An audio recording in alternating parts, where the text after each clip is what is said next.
We need the league to be strong. We need the league to be better. We need the players to perform better day in, day out. You know, Indonesia is a sleeping giants.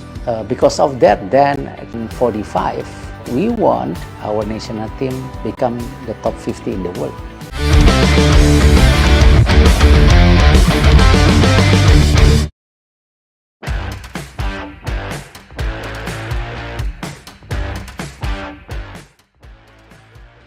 Bukan hanya meninggalkan kekecewaan mendalam, namun kekalahan telak 1-5 timnas Indonesia dari Australia nyatanya juga menjadi bahan sindiran di media sosial. Kali ini giliran Malaysia, di mana media Malaysia @OneFootballM tak melewatkan kesempatan untuk melemparkan sindiran pedas. Melalui akun resminya, @OneFootballM menulis Australia 5-1.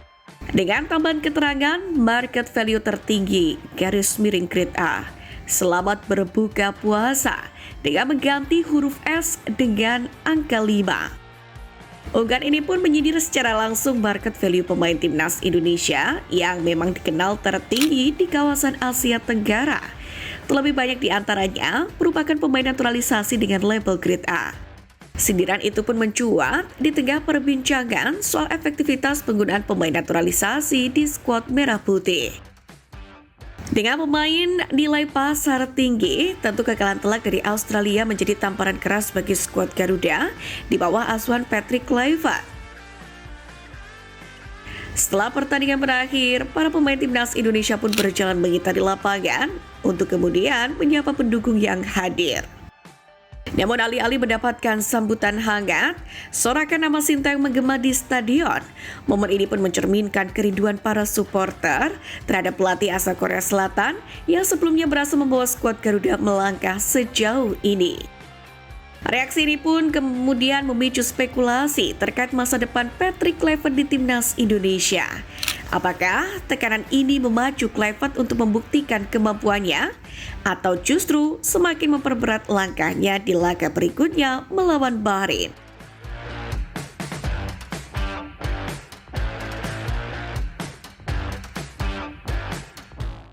Kekalahan sore kemarin memang menyisakan sesak di benak para pendukung. Namun, soal Malaysia menyindir keberadaan pemain naturalisasi Indonesia perlu jadi pertanyaan. Nyatanya mereka lah yang harus dikasihani. Masanya proyek naturalisasi 8 pemain untuk timnas Malaysia terancam perantakan untuk diintervensi dari DPR dan pemerintah Malaysia. Dalam hal ini, Kemenpora Malaysia menggambarkan bahwa FAM telah menghentikan program naturalisasi pemain untuk sementara waktu. Dalam jawaban tertulis DPR Malaysia kepada anggotanya Choi Yoo-hoo, Kemenpora Malaysia mengungkapkan bahwa klub Liga Malaysia masih diperbolehkan untuk menaturalisasi pemain, asalkan sesuai syarat dari pemerintah Malaysia, di mana calon pemain naturalisasi itu harus bermain di Liga Malaysia selama 5 tahun berturut-turut, mulai usia 18 tahun dan belum pernah bermain untuk tim senior lain. Sebelumnya pada Januari 2025, FAM mengumumkan akan menaturalisasi 8 pemain untuk timnas Malaysia. Di antaranya adalah striker Jordan Taksim, Bergson Da Silva, hingga bomber Kuching City Jordan Minta.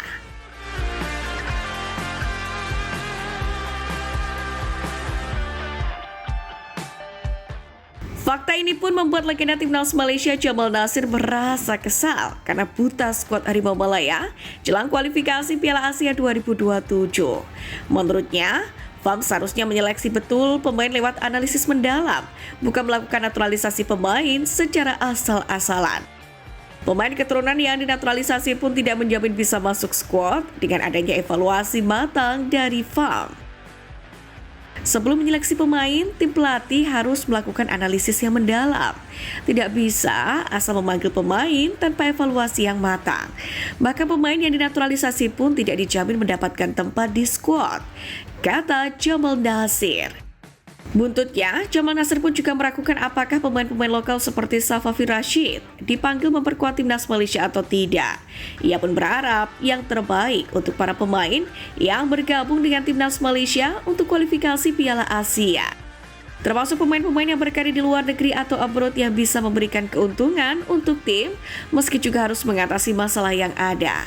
Sebagai informasi, timnas Malaysia harus bisa memastikan keluar sebagai juara grup F di putaran ketiga kualifikasi Piala Asia 2027. Jika tidak, maka kesempatan tampil di Piala Asia 2027 lenyap, mengingat hanya satu tiket yang diperebutkan di setiap grup fase ini.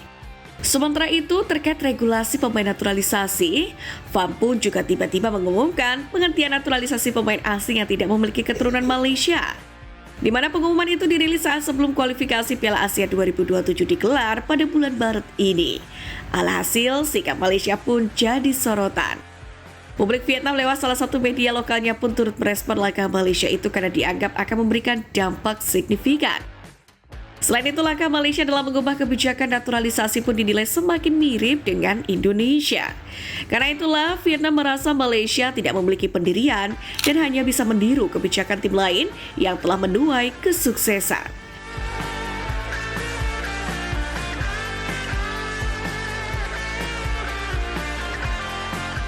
Untuk diketahui, langkah Malaysia untuk mendatangkan pemain keturunan memang sampai ke telinga tokoh sepak bola Vietnam, termasuk mantan wakil presiden bidang profesional Federasi Sepak Bola Vietnam, Duong Phulam.